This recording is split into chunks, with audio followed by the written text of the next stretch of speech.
我哋一齊咁祈禱先。親愛嘅天父，多謝你咧，俾我哋一齊翻到嚟喺呢度嘅主日學。頭先你都俾我哋一齊去敬拜你。你今日係你復活嘅日子，我哋一齊去敬拜，亦都一齊有學習。求主耶穌真係俾我哋有屬靈嘅眼睛、屬靈嘅耳朵，俾我哋去明白你所俾我哋嘅啟示。一陣間嘅時間交上俾你，多謝你聽我哋嘅祈禱，靠主耶穌名字祈求，阿門。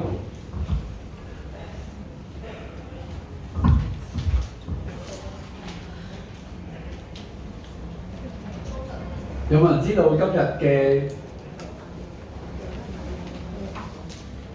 內容係咩啊？啟示錄第8、第9課。咁我想大家都去聽一下一啲嘅聲音。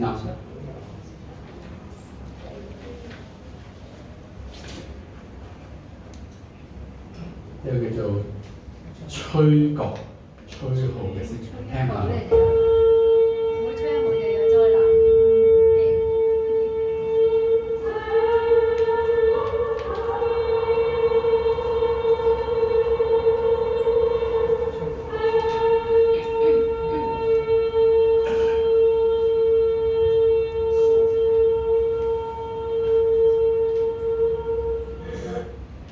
我哋再聽多一次。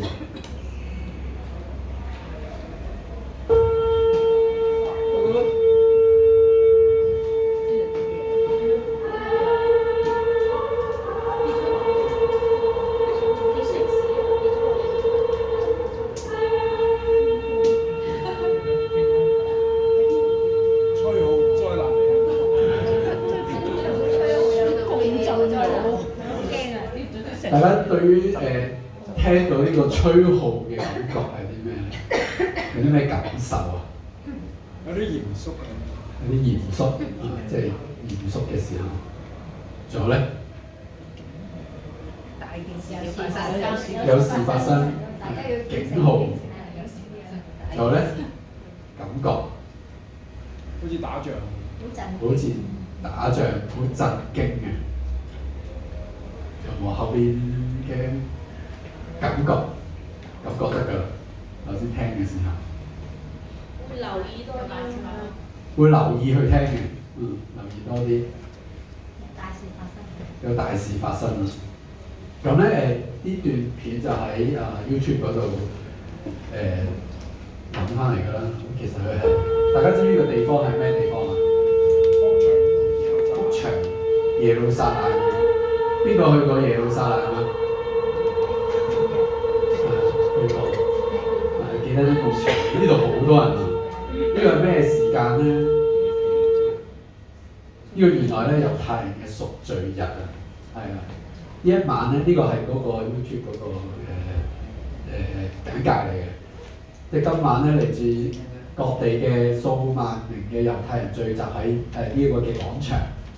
係為咗將要嚟到嘅贖罪日，去誦讀最後一批嘅贖罪嘅詩文，跟住咧大家都有好濃郁嘅情感啦，無數嘅信眾聚集喺一齊，去祈求上天嘅寬恕，並且期盼嚟年嘅平安喜樂。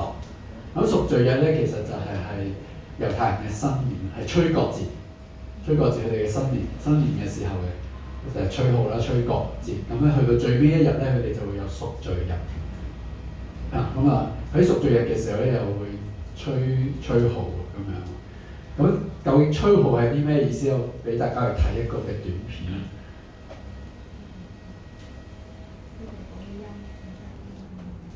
今期國度1分鐘，同大家一齊進入吹角嘅時候。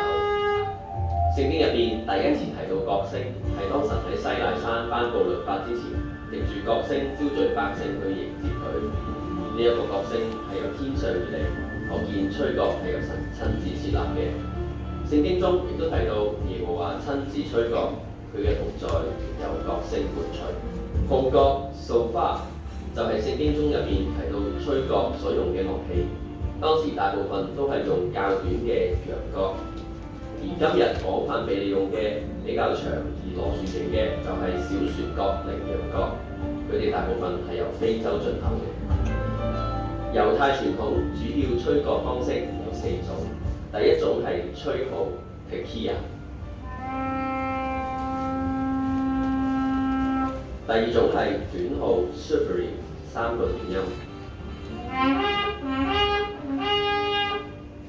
第三種係警號 Teruah 連續9個短音，最後係長號 Tekiya Gedolah 好長嘅角聲。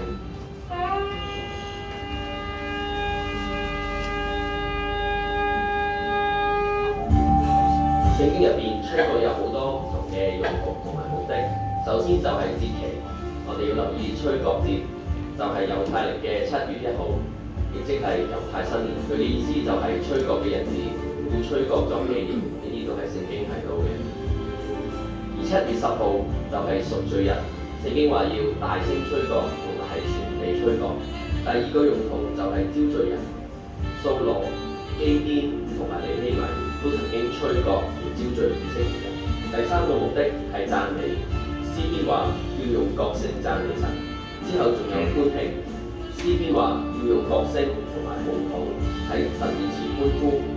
而大衛亦都喺神嘅約櫃面前歡慶吹角，吹角亦都可以用嚟爭戰或者發出軍事指令，例如攻打耶利哥城嘅時候，又或者基甸攻擊米甸軍營嘅時候。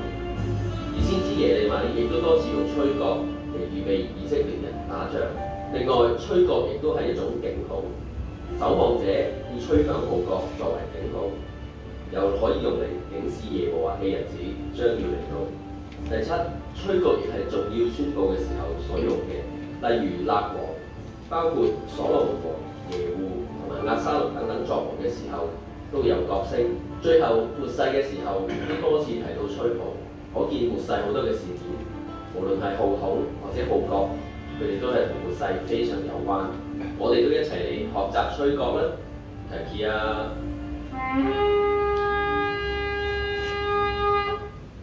好，頭先睇咗一啲嘅資料啦，大家記唔記得有幾多種嘅角聲啊？4種。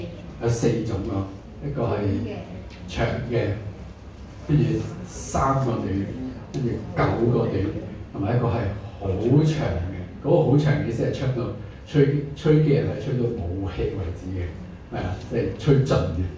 咁啊有4種嘅，所以大家頭先聽號角嘅感受咧。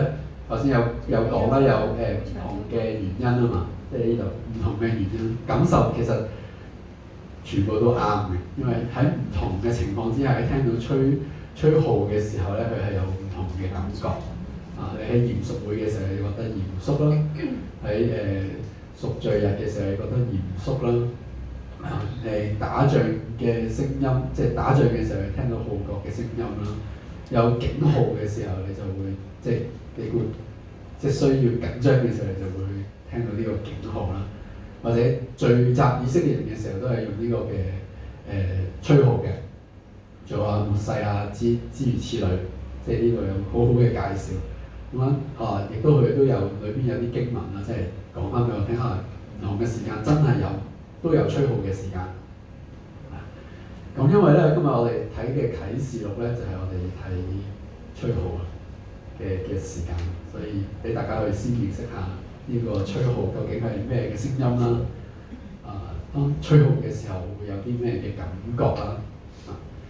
咁問下大家記唔記得上一堂學咗啲咩？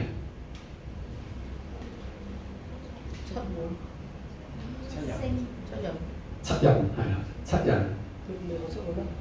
遲啲。下次。我講得出呢個字。下次係啊，上次係七印嘅。7號。咁咧喺咁呢個喺本書度吸出嚟㗎啦，咁就我覺得都幾好嘅。上次係講咗7日嘅災禍啦，同埋你見到有呢個144000嘅見證啊。咁記唔記得七印發生咗啲咩事啊？印象，有啲馬係有啲唔同顏色嘅馬係嘛？幾假先知啊？迪係啦，迪基督啊，佢仲有咧，記唔記得？啲瘟疫啦，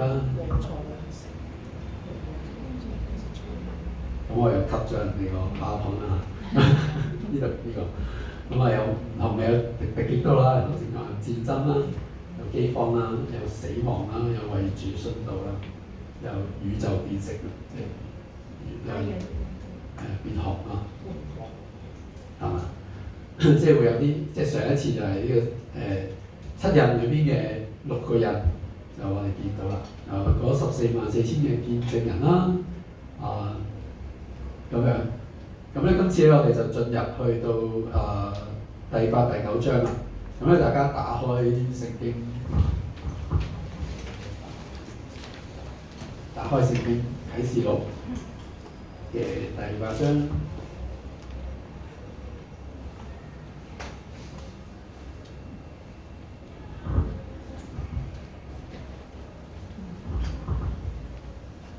1至2節，我哋一齊去讀得1、2、3。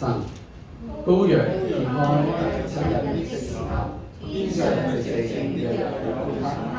我看見那站在神面前的7位天使，有7支號賜給他們。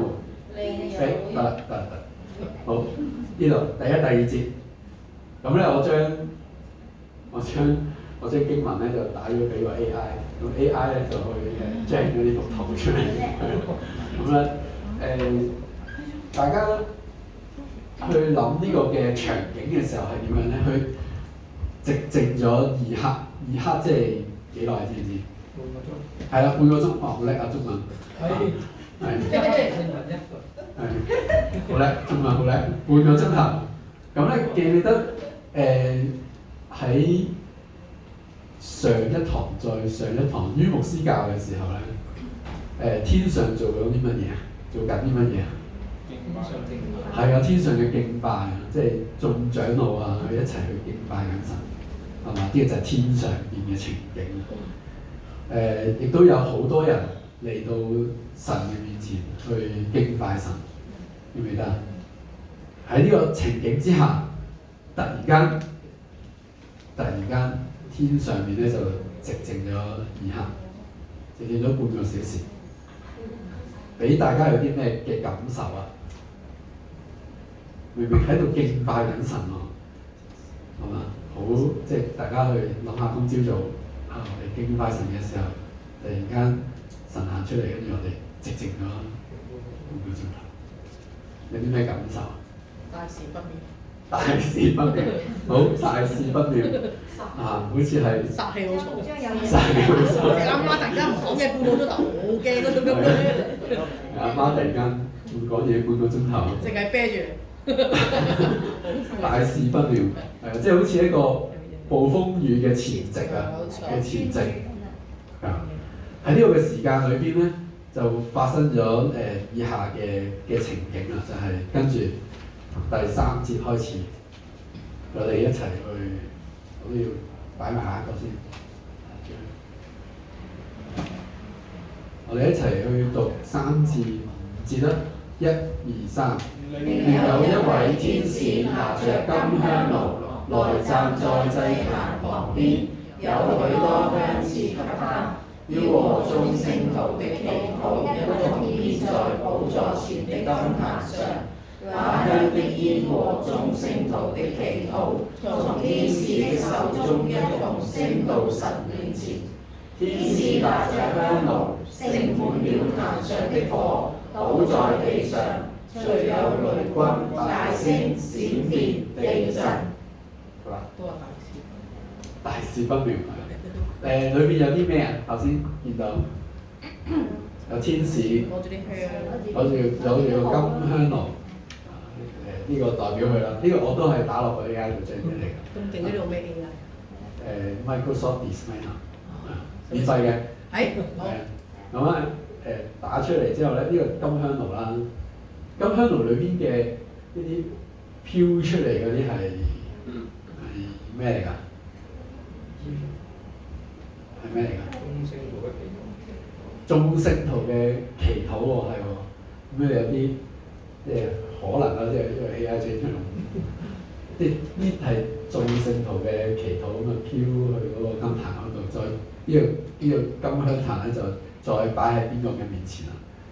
神喺寶座前，去到神嘅面前喎，即係咁樣去表達出嚟。咁我哋諗下，可以我哋去思考一下喎，呢個祈禱咩祈禱嚟嘅咧？眾聖徒嘅祈禱喎，咩嘅祈禱咧？申冤，記唔記得之前嘅七印啊？七印發生過啲咩事？係好多神主嘅人殉道啊！即係呢個好可能係申冤啦，即係可能係仲有啲咩啊？大家諗到？哀求。可能係啲咩啊？哀求啦，可能係啲哀聲啦，達到神嘅面前啊！仲有啲咩咧？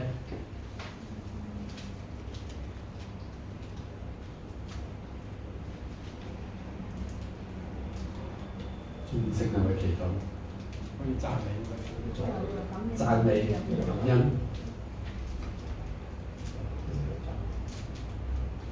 仲有咧？會唔會同神講我哋點解咁慘㗎？神，你點解你仲未出手嘅？點解你仲喺度等待之中嘅？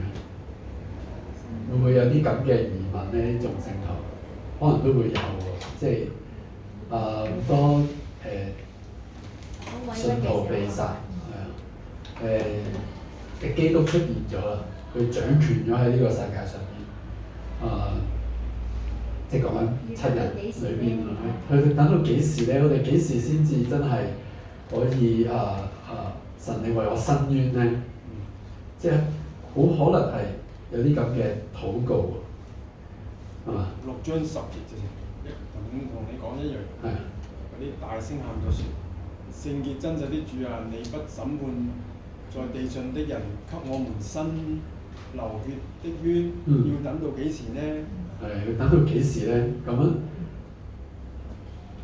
直靜咗2刻、2刻、半個小時，神就去聽呢個嘅祈禱啦。呢個神嘅祈禱聽到咯，要做嘢啦，係啊，要做嘢啦，好，要做嘢啦。跟住咧就天使咧就準備去吹號啦，係嘛？即係下一節準備去吹號啦。吹號其實即係代表。即係如果我哋頭先用咁嘅場景去諗嘅時候，代表咗啲咩咧？代表咗神係要施行佢嘅審判啊，開始係啊。咁亦都代表咗咧，其實喺7號之前嘅7日咧，唔係神嘅審判嚟嘅，即係唔係神嘅審判嚟，係一啲災難啊，又或者係一啲敵基督啊，佢哋用佢哋嘅手法去殘害呢個世界，去殘害呢個信徒。咁咧，神聽咗祈禱之後咧，真係要出手啦，真係要去做一啲嘢啦，做審判啦。咁咧，我哋就去天使咧就準備去吹嗰個7號啦。咁咧，大家手上係咪都有紙啊？冇紙咧就邊個冇紙嘅？啱啱入嚟。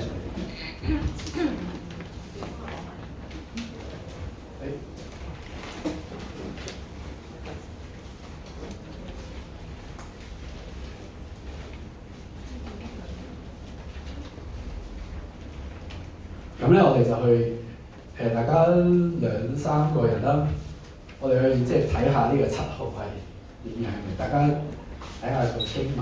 咁咧點樣做咧？我哋有個表啦。咁我哋今日就睇嘅經文咧，其實就會睇到6號嘅咧，第6號嘅。咁呢個表咧，天使吹號嘅時候咧，我哋就寫低，睇住經文嘅時候，我哋寫低啦。審判啦，影響啦。同埋呢度特別呢兩個出埃及記，我哋因為咧其實呢一個嘅7號吹出嚟嘅嘢咧，嗰、個象徵咧，原來出埃及記嘅嘅10災裏邊有啲災咧係好相似嘅，大家都去即係一齊去討，即係2、3個人討論嘅時候咧，都可以寫低究竟係啲咩咧？我先俾個例子先，因為有例子會好啲。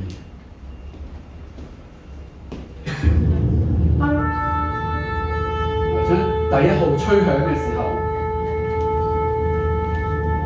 神就宣佈嘅審判啦。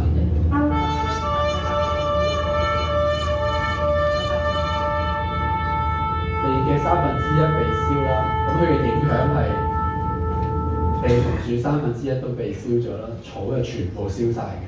咁佢喺出埃及記裏邊咧，其實就好似係一個雹災，因為都係喺天裏面有啲冰雹啊、啲火啊打落嚟，跟住佢裏邊嘅樹啊都會燒咗。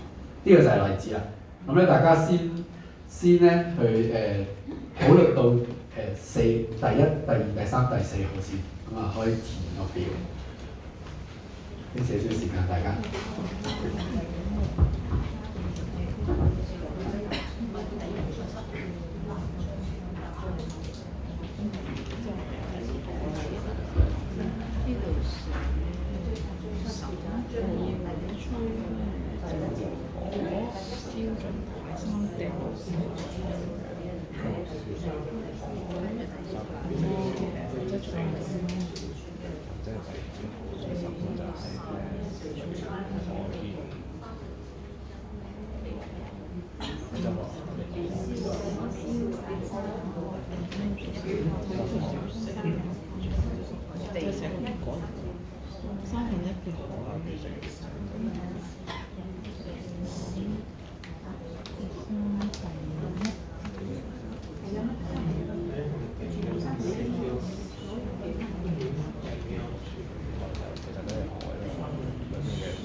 我啲夾係特登夾埋一齊，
跟住睇翻出埃及。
我哋喺度4號嘅啫，冇超前住。係。食咗未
？OK 嘅話比較難，咁不如你就出嚟咁。咁你我覺得係21次。咁你睇下佢都係23次。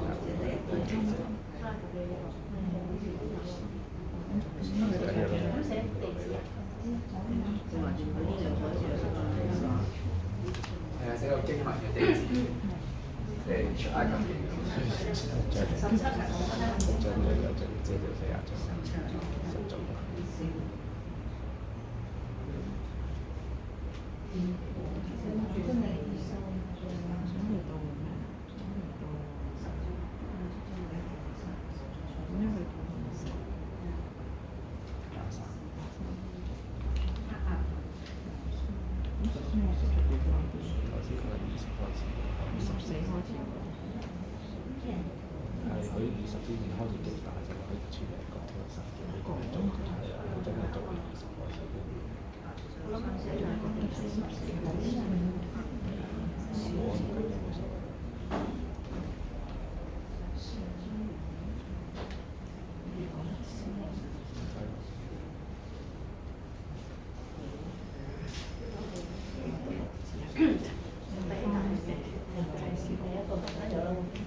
好，差唔多啦。我哋揾唔同嘅人分享下啦。先講第2號先啦。第2號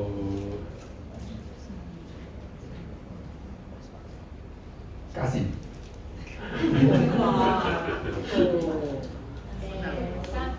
海嘅活物咧就變成海嘅1/3嘅係啊，變咗血，變咗血。跟住嗰啲生物咧，海度啲生物咧1/3就死咗。死咗，冇魚食啦。係啦，啲船又1/3又壞咗。啲船壞咗。跟住出埃及嘅就係水變血。水變血，係大家都係咪啊？水變血。記載係7章17。OK，唔該。咁啊，第3號咧，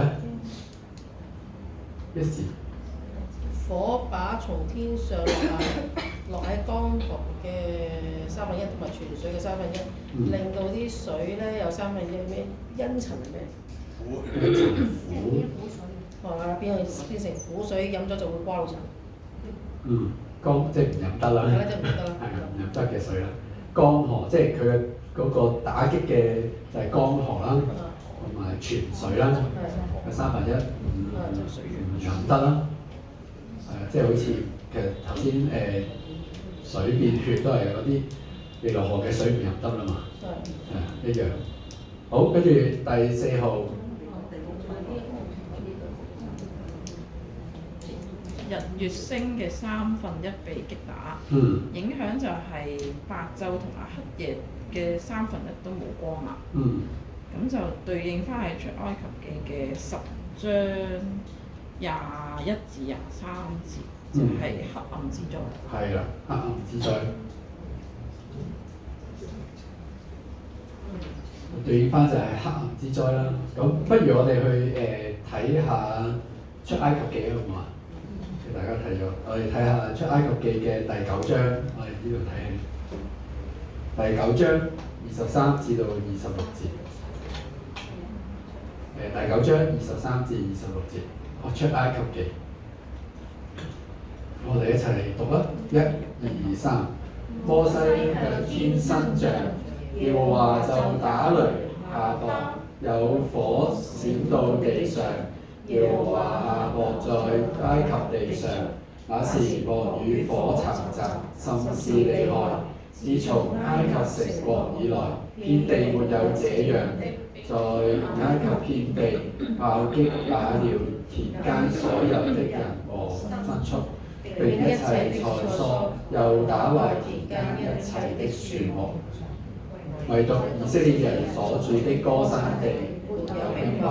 嗱咧，咁咧，你見到原來係曾經有啲咁嘅事發生嘅喎，係咪啊？即係曾經喺埃及發生嘅。咁今次呢個7號神嘅審判咧，嗰個範圍係大好多啦，唔係淨係埃及啦，係全世界啦，即係個範圍係曾經發生過嘅。而家神再用呢一個咁嘅災害啦，去審判人。OK， 跟住第2號，我哋一齊睇下血災7章20、21節。1、2、3。摩西亞倫就照耶和華所吩咐的行。亞倫在法老和臣僕眼前舉杖擊打河裏的水，河裏的水都變作血了，河裏的魚死了，河也腥臭了。埃及人就不能吃這河裏的水，埃及遍地都有血了。係啦，咁咧呢度其實就擊打咗尼羅河啦。咁呢度我哋即係將第2號同第3號夾埋一齊睇啦，就係擊打咗海啦，同埋江河啦，令到佢變血，其實就係裏邊嘅食物就冇得食啦，嗰啲水冇得飲啦。即係諗起嘅時候，其實就會即係造成一啲嘅飢餓啦，或者係唔夠水飲啦嘅嘢。好，跟住第四號就係出埃及記10章22至23節。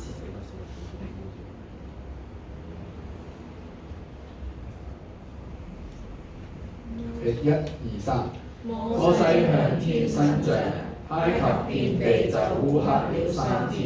3天之久，人不能相見，誰也不敢起來離開本處。唯有以色列人家中都有亮光。黑暗之災，其實就好似呢個日月星辰被打擊，日頭同埋夜晚嘅光嘅1/3都被打擊咗。想像之中，即係如果唔夠光係會點樣？摸黑。恐懼。不過我自己心諗啦，即係人類而家有電燈咧，其實即係光應該唔係問題嚟嘅，比較唔係問題。有蠟燭。即係唔夠太陽光嘅時候會點樣咧？但佢都係3日啫嘛。呢度3日啦，即係講緊啟示啦。啟示錄冇話3日。係啊，啟示錄冇話3日，其實會令到氣候改變㗎。你諗清楚，即係會凍㗎，會凍㗎，會寒冷㗎。其實即係除咗真係變黑之外，冇着單。咁你話黑暗之災啦。咁咧我知係太熱。呢4災有啲咩特別啊？即係特別之處係咩？同上一個嘅6日有咩唔同啊？範圍大啲。更恐怖啲。即係影響晒所有生活。影響晒所有生活。而最重要咧係地球係咩？人係做唔到嘅。每樣嘢都攞走1/3。係每樣嘢都攞走1/3，同埋係人係做唔到嘅呢度。呢4樣嘢係人係完全做唔到嘅，係一定係神去打擊嘅，係咪？好明顯㗎。正如即係埃及10災嘅時候，即係做唔到啊嘛，即係啲青蛙走晒上嚟啊，即係蠅災啊，嗰啲有啲瘟疫啊，即係呢啲嘢係人係做唔到啊。但係個7日咧有瘟疫啊、飢餓啊。有打仗啊！呢啲其實係人係會做到嘅，即係人做出嚟嘅嘢。主導。係啊，主導嘅。但係呢4災，即係呢4個嘅災害咧，其實係冇得拗，即係神就係咁樣打擊啦，做咗呢件事出嚟。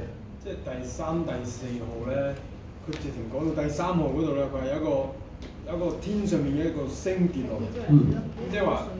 即係可能一個仲大嘅隕石，即係跌落嚟，令到嗰個海水變咗質啦。係啊。跟住第4號好恐怖咧，就係太陽。佢哋講到太陽同埋月亮1/3被打擊喎。即係你諗下，太陽一個1/3冇咗太陽，即係太陽可能受到影響啦，或者係天象嗰啲影響啦，即係唔知神點樣去做啦。但係。即係知道個結果係好大嘅，一定係會好凍嘅。即係近排睇嗰啲星球嗰啲就知，即係冇大氣層啊、唔夠光啊，其實就會好凍。咁樣喎，咁咧而跟住啦，喺第8章嘅結尾嘅時候咧，就有啲咩？有隻咩動物出嚟講嘢？有隻飛鷹出嚟講嘢，講咩啊？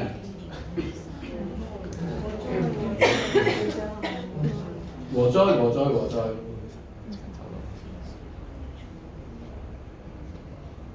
災！你們住在地上的民啊，禍災！好可能咧，即係好可能講咗3次啊嘛。其實就係講緊嚟緊，原來仲唔犀利啊！嗰個嘅審判講3次，仲要嘢講3次。第5號、第6號、第7號，禍災！禍災。其實去到呢一度都冇乜邊個人可以活着㗎咯喎。三分一啦。但係你之前仲有一堆又戰爭又蝗蟲又這樣那樣，係都死剩無幾啦，去到呢一刻。聖經有講係七印裏邊死亡係死咗四分之一人。你知道我哋香港人幾唔受得苦㗎啦，我最容易誇張㗎啦。死咗1/4人，咁喺呢一度咧，你睇下啲冷氣唔開知有幾多人死啦。冷氣開少啲都唔嘢。跟住咧嚟緊嘅第6號咧，佢特別嘅地方咧就係唔再用呢個天然嘅災害啦，唔再係用天然嘅即係自然嘅災害去審判啦。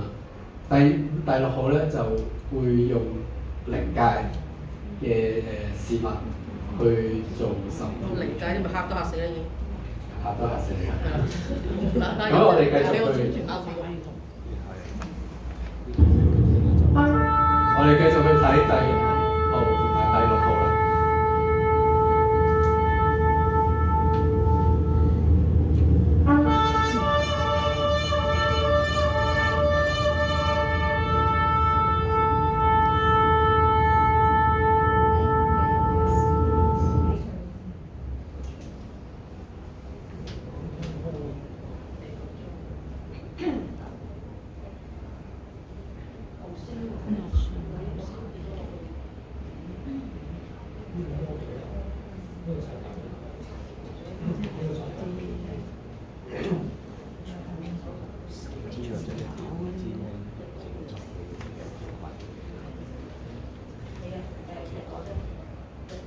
第9章。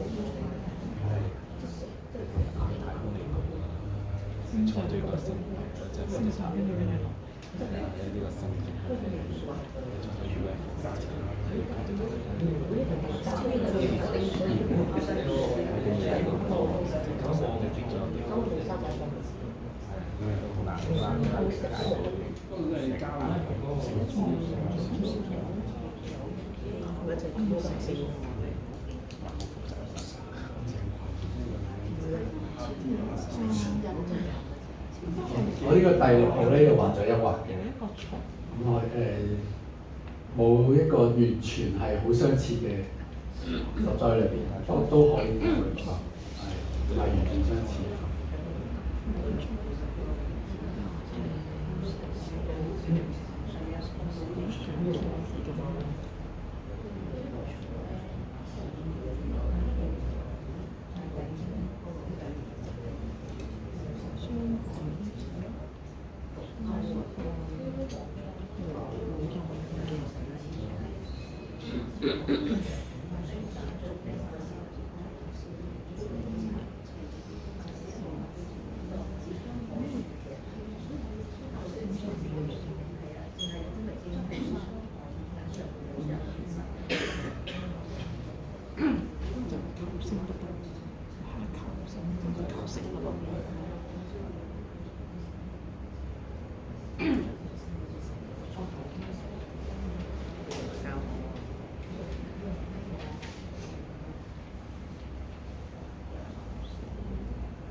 戰馬嘅好多車。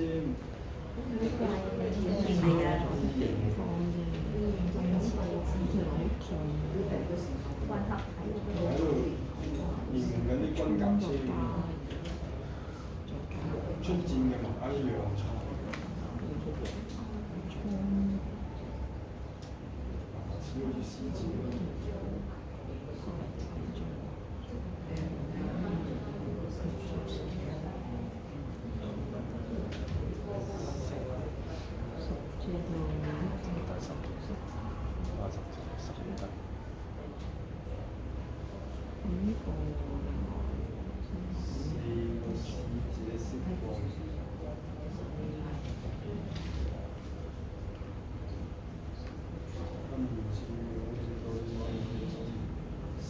3/3喎，馬軍有200個。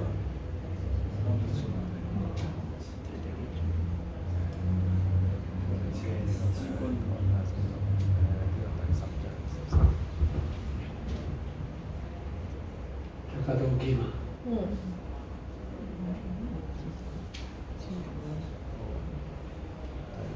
萬即係2億。2億軍隊。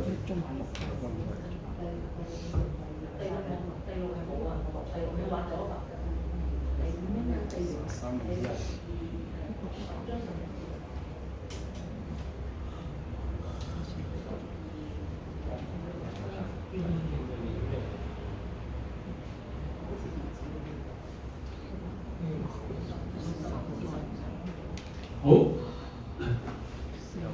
翻嚟咁啊，第5號嘅要個格好細嘅啫，唔好講咁長，個格仔好細。總結一下，5號係點樣嘅咧？魔鬼蝗蟲。得唔得？呢4個字夠唔夠？得啊，魔鬼蝗蟲。咁有咩影響啊？瘟疫嘅折磨人，死唔死得？唔使死。死得幾耐啊？5個月嘅時間，即係求死不能。求生就不得。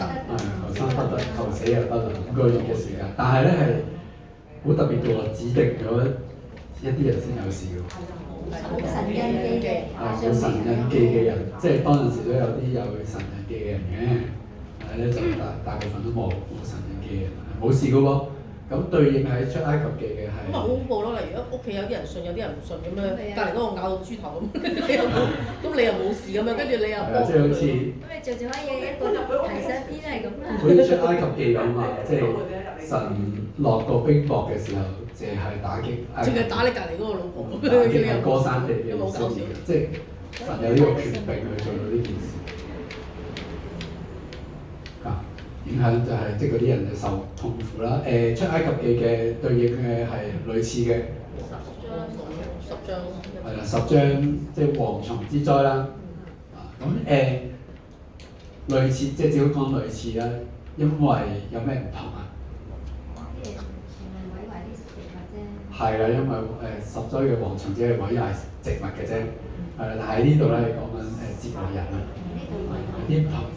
最傷嗰啲樹木啊，青色嘅草啊，啲全部冇傷害。係啦，第6號咧，魔鬼嘅軍隊。魔鬼嘅軍隊係啦出嚟，結果影響殺死殺死咗1/3嘅人。好多人俾佢殺咗，已經成個地區啦，已經。冇乜剩。都冇乜揸剩喎。咁啊，對應我有諗過會唔會係殺兩次之災嘅嗰個好似又有啲唔同啊，咁啊殺1/3嘅人啦，咁俾大家睇下個形象，都係AI 生成嘅。呢個咧就係 AI 生成出嚟嘅蝗蟲啊！哎呀，好有衰啊 ！AI 生成呢個蝗蟲，因為佢將所有嘅形容詞擺晒落去。咁啊，蝗蟲。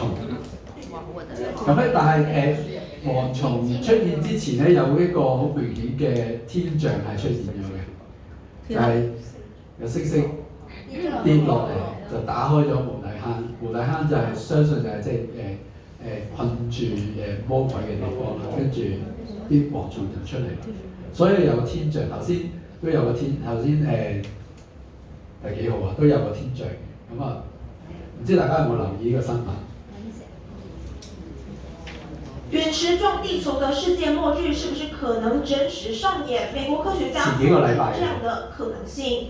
There's a statistical chance that this asteroid might hit the Earth, and the current probability of that is about 2%.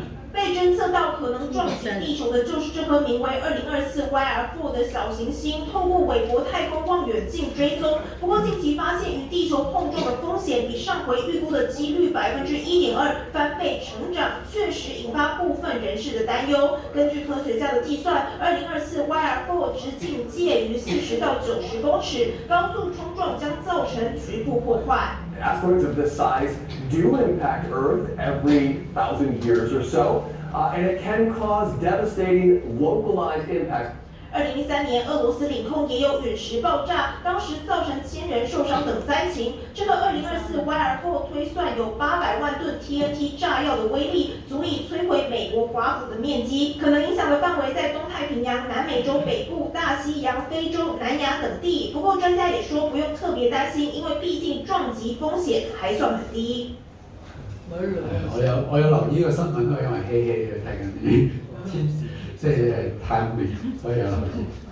好，其實每一日都會有啲隕石係衝緊嚟地球，不過有啲嘢講緊係比較大粒，有機會撞到嚟。隕石撞。咁啊，第6號啦，第6號就係有好似馬啊，有啲火啊，跟住結果有啲硫磺啊，咁我哋係好難想像嘅，即係個 AI 都唔係好想像得到。係啊，真係好難想像，即係究竟係到時係一個咩嘅事情咧？又有硫磺，有火，又有煙咁樣喺埋一齊，但係咧結果就係殺咗地上面1/3嘅人。如果同7日擺埋一齊睇咧，7日裏邊咧就死咗1/4嘅人啊嘛，呢度死咗1/3嘅人，即係剩翻幾多人啊？大家考下大家嘅數學。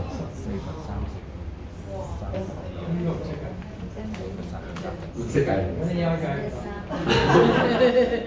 揾希希計4/3再乘2/3，4同4約咗就剩翻1/5啦。其實係死咗即係剩翻1半人啦。咁如果用而家我哋人口計就係70億人嘅話，就剩翻30億人。仲有咁多啊？係啊！之前嗰幾個災死咗好多㗎咯喎。淨係講殺，即係死亡6號，同埋講緊4日裏邊7日裏邊其中有1人係真係寫咗個數目嘅。咁其他災死咗幾多人就唔知道啊。咁啊，但係如果淨係計呢2條數咧，就係剩翻1半。我剩翻呢個係咪有印記嗰啲人？係啩？但係咧，當陣時你問咗個好好嘅問題，咁即係剩低嘅人係點樣咧？咁我哋就繼續睇聖經。嚇死咗啦！唔係喎，心臟衰我哋竭睇聖經喎。我哋一齊去睇啟示錄嘅第9章最尾。心臟衰竭。係啊，唔悔改啊，仲繼續犯罪。大家睇下第9章20去到21節。我哋一齊去讀啦。其餘未曾被這些災所殺的人，仍舊不悔改，自己手所做的，還是去拜鬼魔和那些不能看、不能聽、不能走、金銀銅木石的偶像，又不悔改他們那些兇殺、邪術、奸淫、偷竊的事。咁樣嘅喎，是啦點？咁嗰啲人啊，心臟咁勁嘅，即係你會見到啊，神施行咗咁多審判之後，仍然都係咁嘅。我哋頭先睇出埃及嘅法老係點樣？釋放。都係死不悔改，係咪啊？即係原來人係都會咁樣。嗰陣時咧，出埃及記嘅時候咧，就法老問咗個問題啊嘛，耶和華係邊個啊？神就回應佢啦，就用咗10災嚟回應佢。但係10災之後咧，佢仍然係唔悔改嘅。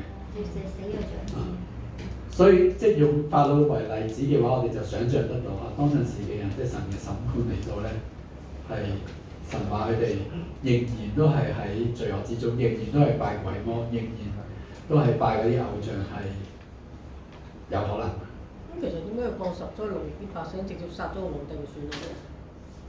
咪終極處理咗佢，終極處理。因為10災背後，佢哋就係10個偶像，譬如嬰災就係佢哋拜鷹啊，即係10災背後就係10個偶像去對抗。咁嗰個皇帝都有自己嘅偶像喎。就係嗰10個偶像，即係法老當時埃及人咧就拜偶像，每個偶像裏邊咧就一個災就攻擊一個偶像。你可以查翻啲圖，有個圖係專講呢樣嘢，一幅圖一個圓圈嚟，我記得。嗰樣即係就算神點樣去做咧，亦人都係仍然悔改，即係人對災難嘅回應，竟然仲係咁樣。咁我哋咧，我哋翻去天家，被提咗上去啦，即係如果用聖經嘅講法。但係當陣時嘅信徒會點樣回應，或者我哋而家要點樣去回應咧？咁我揾咗一段嘅經文，就係馬太福音嘅24章42至44節，我哋一齊去讀啊！所以你們要警醒，因為不知道你們的主是哪一天來到。家主若知道期間天有賊來，就必警醒，不用人挖透房屋，這是你們所知道的。所以你們也要預備，因為你們想不到的時候，人子就來了。馬太福音24章42至44節，喺主耶穌去提醒我哋要去警醒，要去預備，即係唔好做嘢，唔好閒眼不結果子。我哋要警醒喺神嘅面前，佢有祈禱啊，去繼續傳福音，咁去準備主耶穌嘅再嚟。咁樣好啦，有冇問題？今日就去到呢度。有冇問題？冇問題，我哋一齊講祈禱。神啊，多謝你俾我哋咧頭先去睇咗7號裏邊嘅6號，你留低呢啲嘅説話俾我哋去知道，係要叫我哋去明白呢啲事情係一定會發生。就真係求你幫助我哋見到呢啲嘅預言嘅時候，雖然有啲我哋唔係好明白，有啲好難想像得到，但係呢啲嘅事係你已經確定咗落嚟，我哋都深信係會發生。